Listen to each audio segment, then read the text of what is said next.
Nous vous remercions, vous qui êtes avec nous sur MC Kalenga TV.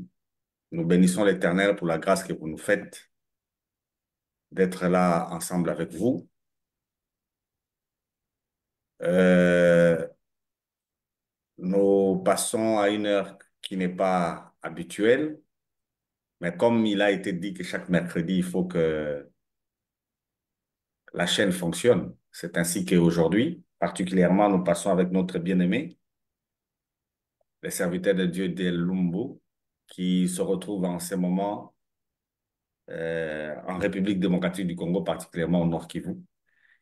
Et il a voulu participer ensemble avec nous. C'est pour nous un moyen de saluer tous ceux qui sont dans cette zone, avec tout ce qu'ils sont en train de vivre, et de leur dire que la vie est toujours là. Voilà, nous avons notre bien-aimé qui est là ensemble avec nous, et c'est sur la voie du net qu'il est en train de passer. Donc, on peut communiquer, on peut échanger, et puis on peut être ensemble. Et mon bien-aimé, que Dieu vous bénisse. Bonjour, mon bien-aimé d'elle. Bonjour, pasteur. Ah, Bonjour, Amen. comment ça se passe de l'autre côté? Ouais, Dieu est au contrôle. Sinon, Gloire nous au, allons bien, nous sommes bien portants et nous bénissons le Seigneur. gloire au Seigneur. Et ça ne nous Ouais, empêche pas de continuer à travailler, de parler du Seigneur et exactement. d'évoluer dans le sens de la voie qui est celle de Dieu. Donc, l'obstacle Amen. n'existe pas quand il s'agit du Seigneur. Que Dieu soit Amen. loué. Nous saluons Madame Amen. Andy qui nous permet de passer sur la chaîne et tous ceux-là qui appartiennent à la chaîne, qui, par rapport au temps, ne peuvent pas être ensemble avec nous. Mais particulièrement, c'est une, un direct que nous faisons. Dans 30 minutes, on aura pratiquement terminé. Un direct que nous faisons pour renforcer nos bien-aimés qui sont de l'autre côté et leur dire que nous sommes ensemble et que le Seigneur vous bénisse. Et le Amen. sujet aujourd'hui, ça sera toujours dans les sacerdoces, mais on met une particularité. Nous allons parler du lieu du sacerdoce. Le lieu du sacerdoce. Quand on parle du lieu du sacerdoce, c'est pour que nous puissions comprendre clairement que on ne peut pas parler des sacerdotes si on ne parle pas du lieu. Le lieu est important quand il s'agit du sacerdoce. Et c'est la question qui a été posée la fois dernière par notre bien-aimé Daniel Lejuste. Il a posé la question dans le contexte actuel où le sacerdoce a été changé, la loi a été changée. Est-ce qu'on peut encore avoir des temples? Alors pendant, je crois, 3 ou 4 séances d'émission, nous allons faire de l'histoire et de l'histoire biblique liée au sacerdoce. Parce que nous avons dit la fois dernière, si le sacerdoce a changé, ça suppose clairement que la loi aussi doit changer. Mais malheureusement, l'Église continue à fonctionner sous base de la loi. Alors nous allons faire un peu de l'histoire biblique parce que c'est au niveau de l'interprétation de textes et des Écritures que ça pose problème. Parce que l'Ancien Testament reste la parole de Dieu. Alors comme c'est la parole de Dieu, l'Ancien Testament, donc il est évident que nous qui lisons la Bible, nous qui sommes chrétiens, nous devons continuer à lire la parole de Dieu. Alors, le sacerdoce, comme je venais de le dire, est une question de lieu. Il est pratiquement impossible de pratiquer le sacerdoce si on ne comprend pas la notion du lieu. Si nous commençons, nous allons aller graduellement, texte des Écritures après texte des Écritures. Déjà, quand Dieu crée l'homme, nous sommes dans Genèse. Mon bien-aimé d'elle, vous pouvez nous lire ça. Quand Dieu crée l'homme,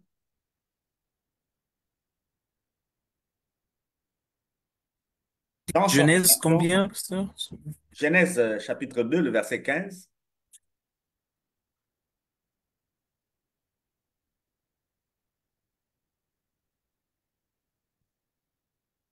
Et avec, permettez-moi, je ne vous ai pas bien écouté, je ne vous ai pas bien entendu sur ce Genèse, réseau. Vous dites Genèse combien? Genèse, le chapitre 2, Genèse 2, le verset 15. Ok. Et Genèse 2, le verset 15, nous lisons. Et l'Éternel Dieu prit l'homme et l'établit dans le jardin d'Éden pour le cultiver et le garder. Gloire au Seigneur. Amen. Vous constatez déjà, quand Dieu crée l'homme, dans la relation avec l'homme, nous avons défini les sacerdoces comme pratiquement la fonction d'un sacrificateur, d'un prêtre, d'un intermédiaire. Nous voyons que quand Dieu crée l'homme, le premier élément que Dieu fait, il place cet homme dans un lieu. Et c'est dans ce lieu-là que Dieu est en relation avec cet homme. Et quand un problème s'est posé entre Dieu et l'homme, ce que Dieu a fait, c'est fermer ces lieux. Il a fermé ces lieux. Il a fermé la voie de l'arbre de vie qui était dans le jardin. Et il a laissé l'homme en Éden, mais par rapport au jardin, c'était fermé. Donc, pratiquement, la Bible dit qu'il a chassé l'homme du jardin. Donc, il a fermé. Ça, c'est le premier rapport entre Dieu et l'homme, lié à un lieu, le jardin qui était en Éden. Quand il y a eu faillite, le jardin a été fermé. Et le problème de l'homme a commencé. Nous ajoutons Genèse 11. Lisez-moi les versets 3 et 4.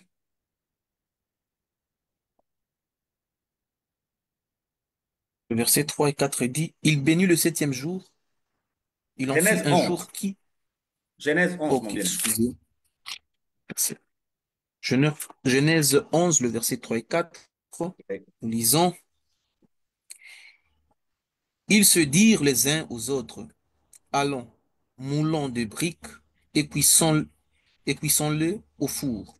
Ainsi, ils employèrent de briques comme pierre et le bitume leur servit de mortier. Puis ils dirent, allons, construisons une ville et une tour dont le sommet atteindra jusqu'au ciel.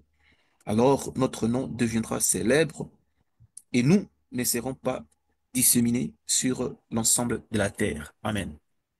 Les hommes, ici, sont sur l'espace de la terre après les déluges. Et les hommes se disent qu'ils peuvent atteindre Dieu. Ça, maintenant, c'est l'homme dans sa fonction de dignité. Nous avons dit que la sacrificature, c'est une dignité, c'est c'est pratiquement de l'honneur. Alors, les hommes prennent une décision, ça c'est la première fois, maintenant qui vient des hommes, ils prennent une décision de se mettre en relation avec Dieu. Ils se disent, ils vont bâtir une tour en un lieu. Ils créent une ville avec les bitumes, ils veulent construire une tour et la tour va leur permettre d'arriver jusqu'au Seigneur. La suite, vous connaissez, le Seigneur n'a pas été d'accord, c'est ça la tour de Babel. Ça, c'est quand l'homme a pris l'option. Quand Dieu a pris l'option, il a mis l'homme dans un lieu. Et quand l'homme aussi a pris l'option, l'homme aussi a choisi un lieu. Et sur ces lieux, l'homme a bâti une tour pour arriver jusqu'au ciel, arriver jusqu'à Dieu pour avoir de l'honneur, pour avoir de la dignité. Mais ça, Dieu n'a pas été d'accord. Il a balayé cette histoire. Vous connaissez la confusion qui s'est créée à l'autour de Babel avec les langues qui se sont créées et puis les hommes se sont dispersés sur toute l'étendue de la terre. Alors, quelques temps après, Dieu se choisit un homme, lui-même, Abraham. Écoutez ce qu'il lui dit. On est toujours dans Genèse. Lisez-moi Genèse 12, mon bien-aimé, le verset premier. Genèse 12, le verset premier dit, l'Éternel dit à Abraham, va, quitte ton pays, ta famille et la maison de ton père, pour te rendre dans le pays que je t'indiquerai. Amen. Amen. Ce texte est repris dans Acte 7, le verset 3, quand Étienne devait raconter ou bien prêcher la parole de Dieu. Il a repris ce texte dans Acte 7, le verset 3. Donc, nous comprenons que quand Dieu appelle Abraham, il y a encore question des lieux. Quand Abraham doit quitter sa patrie, il doit partir, il doit aller là où Dieu va lui indiquer. Il doit aller au pays que Dieu lui-même va lui dire d'aller. Ce n'est pas lui qui se déplace comme il veut. Certainement, Abraham a circulé de plus de lieu en lieu. Mais tout lieu qu'il a foulé, c'était sous la direction de Dieu. C'est ainsi que ce lieu-là est aujourd'hui appelé la Palestine ou bien Israël. Parce que tout lieu qu'il a foulé, Dieu lui a donné ça en possession. Donc, c'est Dieu qui lui a montré. Question encore des lieux. Quand il change son nom et que ça évolue, maintenant que le sacerdoce va être clair, parce que jusque-là, c'est un peu sombre, que le sacerdoce doit être clair maintenant, où le sacrificateur doit poser un acte de sacrificature. Genèse 22, 1 à 3. Mon bien-aimé, vous pouvez me lire ça. Genèse 22, 1 Genèse à 3. 22 et 1. Après ces événements, Dieu mit Abraham à l'épreuve. Il l'appela Abraham, et celui-ci répondit, Me voici. Prends Isaac, ton fils unique, que tu aimes, lui dit Dieu, et va au pays de Morija. Là, tu me l'offriras en sacrifice sur l'une des collines, celle que je t'indiquerai. Le lendemain, Abraham se leva deux de ses serviteurs, ainsi que son fils Isaac. Il fendit du bois pour l'Holocauste. Puis il se mit en route en direction de l'endroit que Dieu.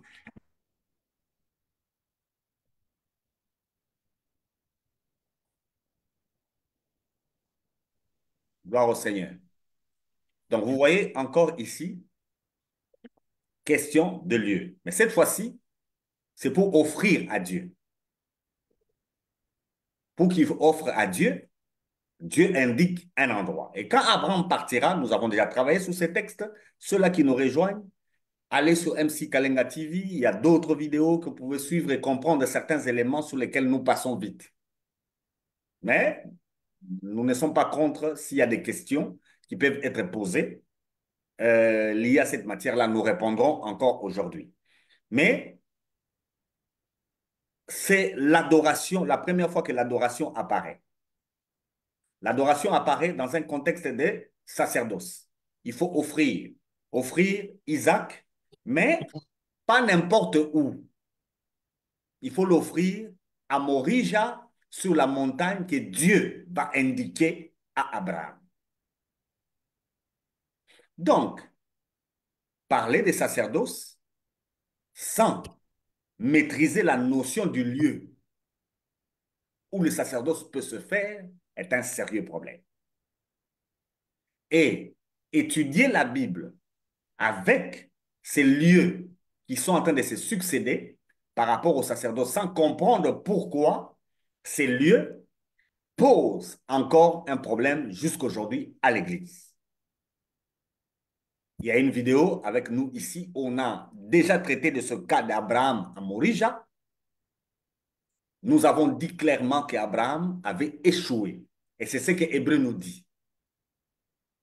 Abraham a raté la possibilité de voir les lieux que Dieu lui a indiqués. Lui, il est resté sur Morija, mais il n'a pas vu l'endroit que Dieu devait lui indiquer. Il n'a pas attendu que Dieu lui indique l'endroit. Il est allé là où lui il a pensé parce qu'il était déjà arrivé à Morija. Et là, sur place, Dieu a refusé Isaac, mais Abraham a dû offrir le bélier qu'il a vu dans un buisson là. Il a vu un bélier qui traînait là-bas et c'est ce bélier qu'il a offert. Et malheureusement, vous allez constater que la plupart des gens qui sont face à ce texte ont tendance à penser que le bélier est un miracle. Mais nous avons déjà expliqué ici que le bélier n'est pas un miracle. Pour ceux qui sont francophones, vous connaissez, dans le temps, il y a toute une histoire de la chèvre de M. Séguin. Et cette chèvre s'est retrouvée à la montagne. Donc, le bélier n'est que la race de chèvre. Le bélier peut monter là. Et Abraham, qui a offert le bélier, n'a pas compris ce qu'il devait offrir. Parce qu'avant cela, dans sa discussion avec Isaac, Isaac lui a bien dit, où est l'agneau? Et Abraham avait dit, Dieu lui-même pourvoira. C'est sa parole. Il a dit que Dieu va pourvoir à l'agneau. Arrivé là-bas, c'est un bélier qui a été offert. En fait, Abraham a raté. Mais le problème ici, c'est la question du lieu.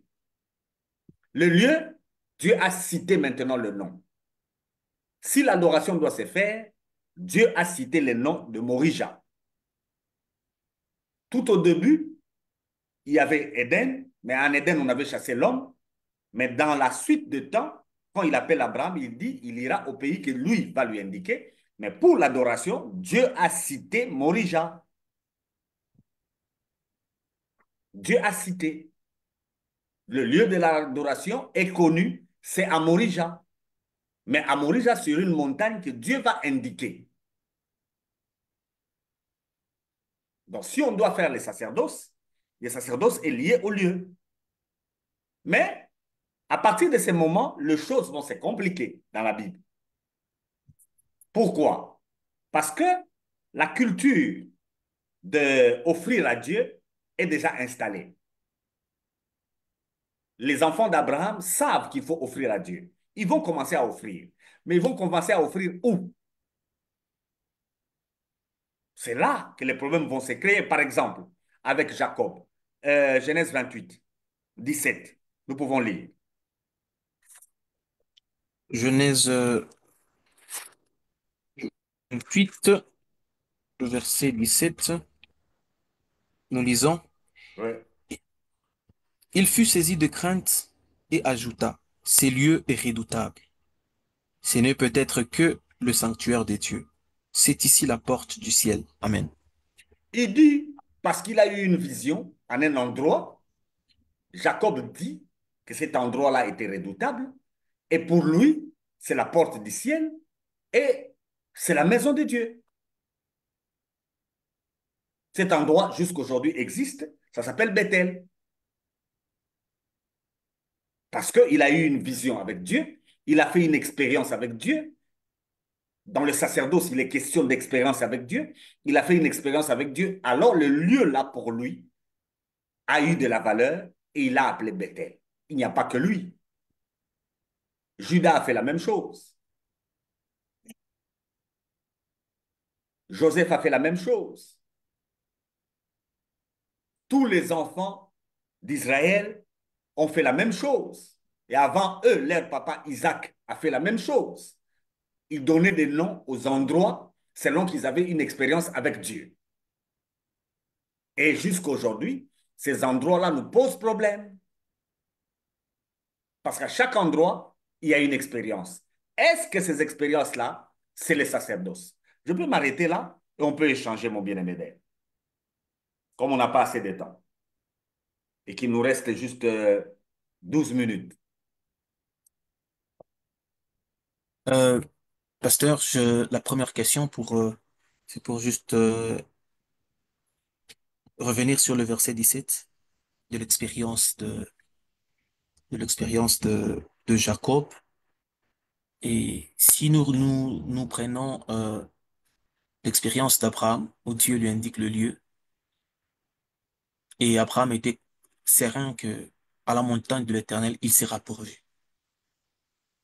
Mais nous voyons Jacques, comment, c'est quoi la raison de Dieu, de ce Dieu-là, qui se voulait se manifester, si je peux dire ça, ou soit recevoir des holocaustes en un lieu bien indiqué, pouvait aussi bien se révéler ou faire vivre une expérience à Jacob à un lieu qui est différent. Parce que dans l'expérience d'Abraham, il se révèle comme un Dieu, un peu exigeant sur le culte. Bien évidemment, une expérience que quelqu'un peut vivre avec Dieu, ça peut être appelé aussi comme un culte. Mais comment est-ce que lui qui se présente déjà dans cette période comme étant un Dieu exigeant par rapport au lieu, et il se permet encore de faire vivre une expérience à Jacob, à un autre lieu? Est-ce pour nous montrer que c'est pas forcément à Moridia, ou juste pour nous dire que c'est, quoique c'est sur Moridia, mais c'est aussi ailleurs? Gloire au Seigneur. Très bonne question. La question du lieu, le lieu du sacerdoce. Au fait, c'est ici la question de pourquoi les Écritures, pourquoi la Bible, quel est le but des Écritures? Parce que pourquoi Dieu a inspiré les auteurs saints pour qu'ils puissent nous écrire. J'aime quand le révérend Jean Bosco Kindomba dit que les mots qui sont dans la Bible, ce n'est pas pour raison d'esthétique. Parce qu'il y a des gens qui pensent que ce qui est écrit dans la Bible, Dieu a permis que ça soit écrit pour que ça soit beau. C'est une question de stylistique. Non, ce n'est pas une question de stylistique, c'est pour nous orienter. Et ici, nous avions déjà fait comprendre à tout le monde, et la chaîne sur laquelle nous sommes est une chaîne qui est christocentrique. Nous avons déjà fait comprendre à tout le monde que quand nous lisons la Bible, c'est vers Christ qu'on nous amène. Tout ce qui est écrit dans la Bible est écrit concernant Jésus. Ça les concerne lui, ça ne concerne pas des humains, ça ne concerne pas des anges. Ce qui est écrit concerne le Seigneur Jésus lui-même. Il s'agit de lui. Alors, à Abraham, on a indiqué la montagne. Et Abraham a dit à la montagne de Dieu, il sera pourvu. Et Isaac, poussé par l'Esprit, a parlé de l'agneau. Et Abraham savait que là-bas, ce serait l'agneau, mais ce n'est pas l'agneau qu'il a offert. Ça, ce n'est pas notre sujet. Lui, il va offrir un bélier. C'est une faute grave. Et jusqu'aujourd'hui, ça pousse les gens à offrir à Dieu ce que Dieu ne demande pas, à cause d'Abraham. Les hommes pensent que tu peux avoir l'agneau, mais par moment, si l'agneau manque, tu peux donner à Dieu le bélier. Ça, ce n'est pas la pensée du Seigneur. Le Seigneur est ailleurs. On y reviendra par rapport à ça. Ici, il est question du lieu. Dieu se révèle à Bethel. Le lieu s'appelait Luz. Il a été appelé Bethel à cause de l'expérience. Et c'est ça maintenant la question avec les humains aujourd'hui. À chaque expérience, on veut déplacer le Seigneur. Donc, parce que vous vous êtes marié, vous pensez que le Dieu de la Bible, c'est un Dieu de mariage. Vous voyez comment ça se passe? Parce que vous avez vaincu la guerre, vous pensez que le Dieu de la Bible, c'est le Dieu de la guerre. Non, l'évangile n'a qu'un seul sens, le pardon de péché, un point, un trait. Dans la relation entre Dieu et les humains, Dieu règle le problème du péché. Les autres questions, il se révèle dedans, mais ce n'est pas ça son but. Alors, dans l'écriture de la Bible, Jacob vient de nous présenter un élément clé. C'est lequel? Quand Dieu se révèle, quand Dieu doit être servi, cela doit être fait dans sa maison. Vous comprenez? C'est le but pour lequel Dieu se révèle à Jacob. Pour que Jacob nous présente une autre appellation du lieu. À Abraham, on a dit la montagne, n'est-ce pas? À Morija, sur la montagne. Mais à Jacob, une autre appellation revient, c'est la maison. Nous avons déjà une indication à Morija. Mais qu'est-ce qu'on doit mettre à Morija? À Morija, il faut qu'on mette une maison. Parce que Jacob vient de recevoir la révélation. Vous voyez la raison pour laquelle Dieu se révèle à Jacob à cet endroit-là? C'est pour lui montrer que dans le sacerdoce, tout se passera dans une maison. C'est ça la question de Bethel. La maison de Dieu. Mais elle doit être placée où? On a déjà dit à Abraham. Ça sera où? Sur Moridia. C'est à Morija, sur l'endroit que Dieu va montrer. Déjà à partir d'ici, ceux qui ont l'Esprit de Dieu peuvent continuer la suite. Jusqu'à la fin, ils vont comprendre de quoi il s'agit. C'est pourquoi j'ai dit que cette année, on va toucher à la question des tentes, on va toucher à la question des palais, on va toucher à la question des maisons et des temples. On va toucher à cette question-là parce que dans le sacerdoce, il y a question de lieux. Et dans la Bible, on nous a présenté plusieurs lieux. Et Jacob vient de nous donner une idée déjà. Il s'agit de la maison de Dieu. La maison de Dieu est le lieu où le sacerdoce doit se faire. Mais c'est où? Ça doit être à Morija. Pasteur, il y a une sous-question qui s'ouvre là. Oui, C'est par rapport maintenant à Éden. oui. Ce lieu a été fermé, ce lieu a été caché aux yeux de l'homme ou des hommes. Et si Dieu présente un lieu des cultes qu'on appelle Morija, un lieu dont il s'est choisi. Non, non, à Et Morija, il y c'est aura un lieu. Voilà, voilà. Donc, je peux dire, Dieu s'est choisi. Et comme à Morija, il y aura un lieu, donc nous savons directement que Morija étant une chaîne de montagnes, donc c'est sur cette chaîne de montagnes qu'il y aura un lieu. Et si Dieu a parlé de cette chaîne avec Abraham, allons-nous dire maintenant de l'endroit exact de, d'Éden.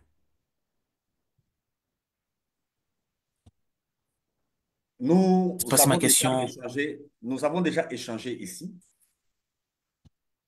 Quand nous lisons les textes de Genèse, quand Dieu a créé, pasteur, excusez, vous avez bien reçu ma question? oui, j'ai Parce compris. que est-ce que Dieu, c'est un Dieu qui précise le lieu. C'est un Dieu qui veut qu'on l'adore en un lieu précis, un lieu que lui-même indique.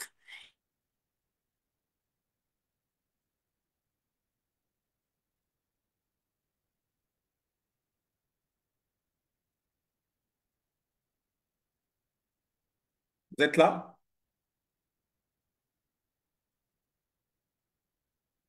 Je pense qu'il a un souci de connexion, mais je pense aussi que euh, sa question, j'ai un peu compris. Bien qu'il nous reste que 4 minutes, on attend qu'il revienne. Bien qu'il nous reste que 4 minutes, je pense qu'il a eu une difficulté au niveau de la connexion.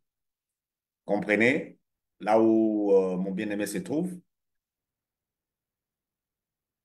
Il dit, par rapport au lieu, il est en train de nous faire comprendre par rapport au lieu que quand Dieu a parlé par rapport à Éden, Éden est pratiquement, dans le sens biblique, les délices. Éden, c'est les délices. Éden, c'est le paradis, en quelque sorte. Mais en parlant, mon bien-aimé a dit quelque chose qui n'est pas dans la Bible. Qu'est-ce qu'il a dit?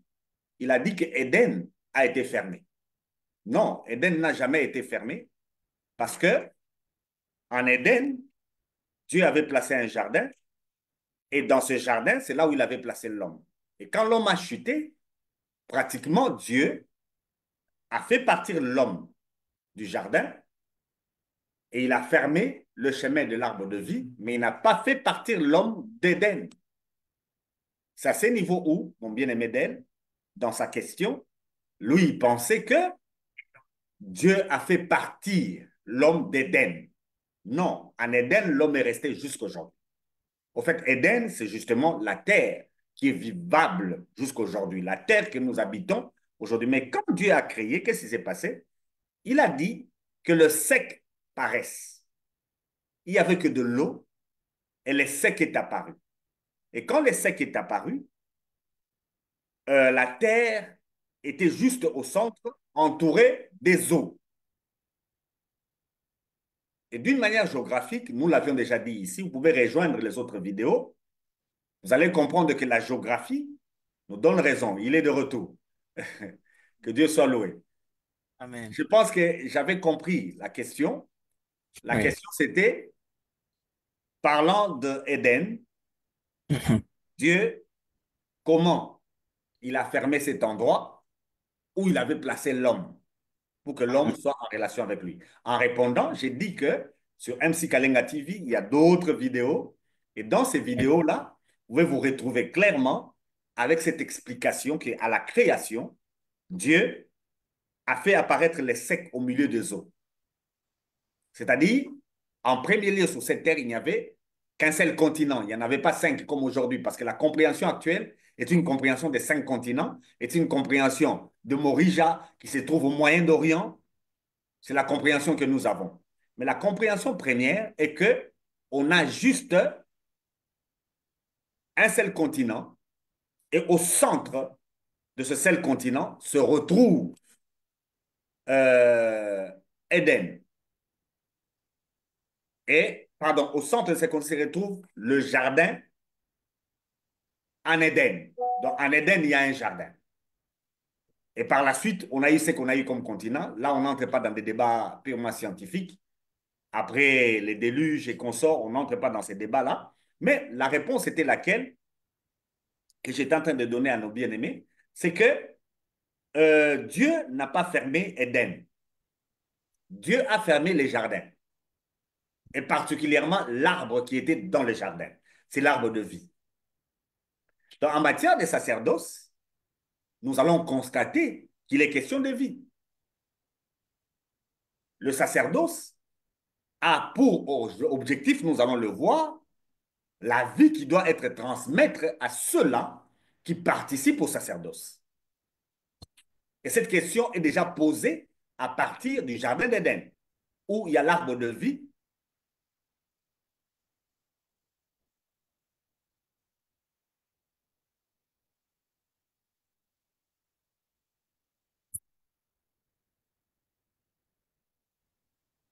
C'est clair?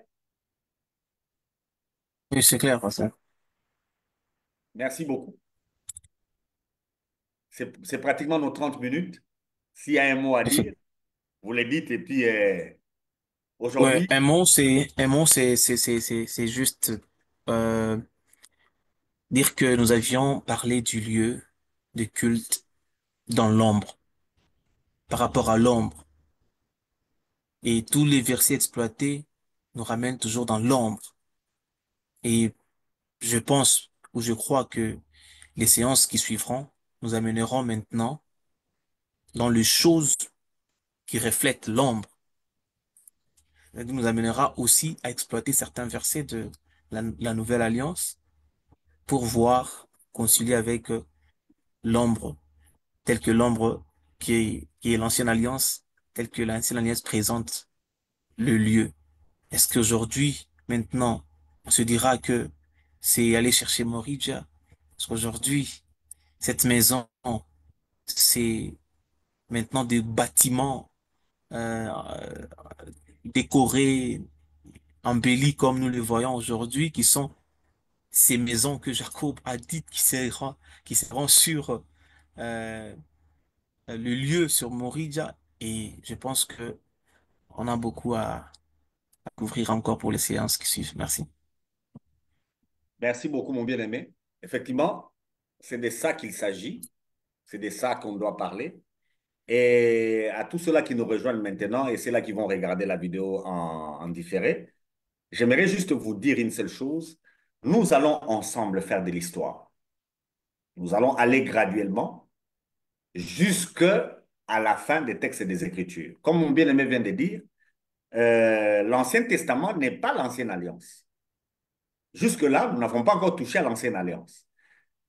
Le mercredi prochain, nous allons maintenant toucher à l'Ancienne Alliance qui commence avec Moïse. Nous allons aller vers Exode et c'est dans Exode que nous voyons apparaître l'Ancienne Alliance. Mais avant cela, nous avons été d'abord avec les patriarches. Comment la question du lieu a commencé. Avec les patriarches déjà, on ne pouvait être en relation avec Dieu que par rapport à un lieu. Et le lieu est connu. Le lieu s'appelle Morija. pas Déjà. un autre lieu. Mais malheureusement, nous constatons que nos pères dans la foi, les patriarches, pour la plupart, ne sont jamais rentrés à Morija. À commencer par Abraham lui-même. Il n'est plus rentré à Morija. Il a fait cette expérience quand Dieu a refusé de prendre Isaac et que Isaac savait qu'on ne l'a pas pris. Ils sont descendus, ils ne sont plus jamais rentrés à Morija. Et pourtant, Dieu avait dit, il faut aller à Morija sur la montagne qu'il lui va indiquer pour offrir. Mais Isaac n'a jamais offert en cherchant cet endroit parce que Isaac devait être informé. Il devait savoir, parce que son père l'a amené là-bas. Il devait savoir que si Dieu veut un sacrifice, ça doit être sur une des montagnes qui est sur Morija, que Dieu devait indiquer à son père. Même Abraham lui-même, vous le verrez faire plusieurs sacrifices, ça ne sera plus à Morija. Dans l'émission prochaine, nous revenons à partir d'Exode 12. On va maintenant voir le peuple de Dieu à sa sortie de l'Égypte, comment la question de la vie, comment la question de la sacrificature va se replacer, qui va faire cet office. Je pense que il y a, Oui, il y a, il y a, il y a encore des questions qui restent encore sur d'abord la marche de patriarche parce que dit Abraham a fait plusieurs sacrifices. Or, en savant que le sacrifice c'était partie aussi du culte et son fils aussi a fait plusieurs sacrifices, mais que Dieu a agréé. Mais comment est-ce que Dieu veut agréer un sacrifice qui lui est offert en un lieu qui n'est pas celui que lui a indiqué? gloire au Seigneur. Très, très bonne question. Très, très bonne question. Beaucoup de gens se sont perdus en croyant qu'effectivement Dieu a agréé les sacrifices qu'on lui a donnés dans l'ancienne alliance. Quand nous allons lire les textes, on l'avait déjà lu ici. Quand nous allons lire les textes, nous allons tous comprendre que Dieu n'a jamais agréé. Tout ce qu'on lui a donné dans l'ancienne alliance, Dieu n'a jamais agréé. Tout, sans exception. Tout ce qui a été fait avant que Jésus ne vienne, Dieu n'a pas agréé. C'est comme ça qu'il avait fait un corps au Seigneur. Nous allons y arriver, mais il y a des vidéos qui en parlent. Donc, imiter ces gens-là, mon bien-aimé d'elle, c'est déjà une erreur. C'est déjà une faute grave. En matière de sacerdoce, si nous imitons ces gens-là, nous sommes déjà dans une faute grave. Et c'est ça le problème même de l'Église. En pensant que Dieu les a agréés. Dieu ne les a jamais agréés.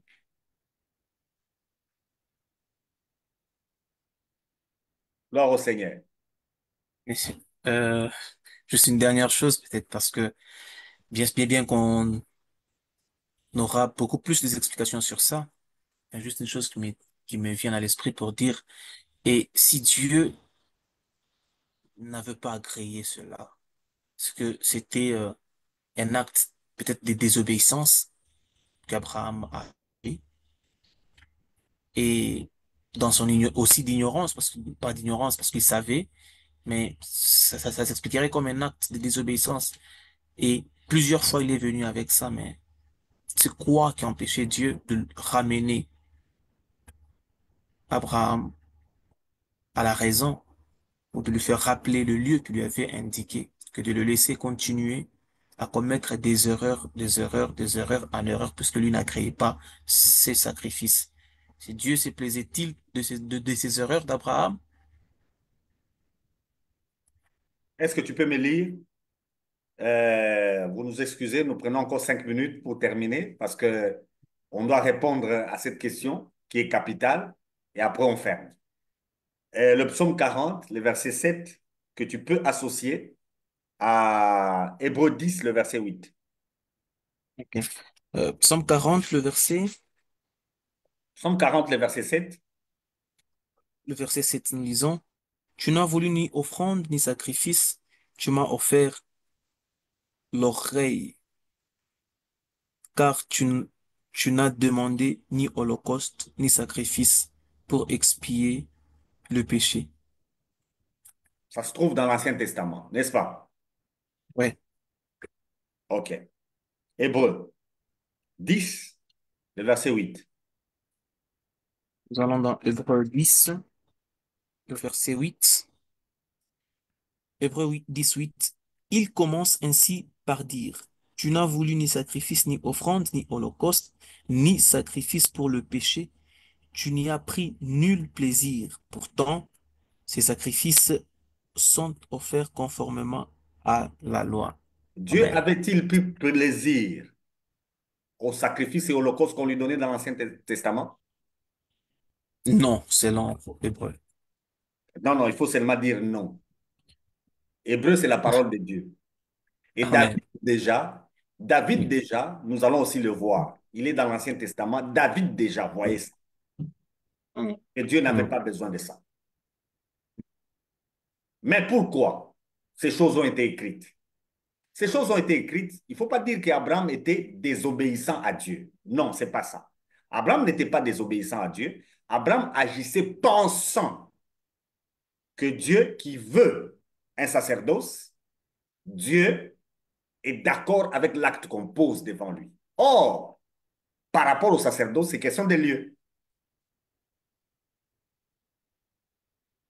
L'offrande n'a de Pasteur. sens que quand on l'amène sous le lieu. Mm. Mm. Quand il est ailleurs, il n'a aucun sens. Nous allons le voir. Amen. Alors, il est Merci, question de pasteur. lieu jusqu'aujourd'hui. Ça n'a pas changé. Les sacerdoces, c'est question de lieu. Alors, il faut faire attention en servant Dieu comme on veut. Mhm. Dans cette période où les libertés sont dans le monde et à l'Église, les gens sont devenus aussi libres. Il faut faire attention. On va bien expliquer ça et ça va nous aider ensemble pour comprendre qu'on ne peut pas servir Dieu en tâtonnant. La question du Amen. lieu est capitale. Amen. Mm. Tout lieu ne vous appartient pas. La plupart des fois, vous avez des difficultés, vous avez des problèmes dans votre vie parce que vous n'êtes pas au lieu où Dieu a voulu que vous soyez. Amen. Et aujourd'hui, je vous donne un exemple. J'ai un frère qui est devant moi. Dans le monde entier, vous entendez qu'il y a euh, la guerre à l'est du Congo. Pendant qu'on parle, lui, il est là-bas. Amen. Et depuis qu'on a commencé l'émission, je ne sais pas si quelqu'un a entendu une balle. Je ne sais pas si quelqu'un a entendu une balle ou bien vous l'avez vu fouiller. On a tenu notre émission pendant plus de 30 minutes avec lui en face et nous parlons non pas de la guerre, mais nous parlons de Dieu. Amen. Et nous parlons de la parole du Seigneur. Et c'est ce qui est le plus important. Tout le reste n'a pas de sens. Tout le reste a été prophétisé. On va entendre parler des bruits de guerre et de guerre, mais ce ne sera pas la fin. Ce n'est pas la fin. Et ce n'est même pas ça Amen. notre objectif. Mm. Et pendant que nous Mm. parlons, il est vivant. Vous le verrez, il sera toujours là. Il est vivant, il passera, il passera, il passera. Vous n'entendrez pas que quelque chose lui est arrivé, mais il est dans ce coin-là.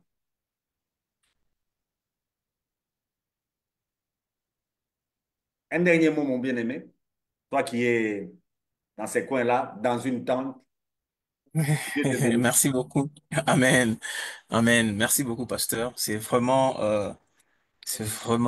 très profond et nous croyons que le Seigneur va encore nous faire du bien avec les séances prochaines. Et que Dieu vous bénisse aussi. Qu'il bénisse également tous ceux qui nous suivent. Amen. Un grand merci à Madame MC Kalenga pour la possibilité que nous avons. Merci beaucoup. Que Dieu soit loué. Et nous pensons Amen. que nous allons revenir à la prochaine. Et bye à tous ceux-là qui nous ont suivis. Et nous pensons à tous ceux qui sont connectés. Nous pensons à Madame Sifa, nous pensons à Madame Joël, nous pensons à Madame Abigail, nous pensons à Madame Jolie. Et nous pensons à notre bien-aimé Issa Thierry, Nimale, qui était avec nous la fois dernière et qui devait être avec nous aujourd'hui, mais qui sera avec nous prochainement. Et que Dieu vous bénisse, vous tous. À la prochaine. Amen.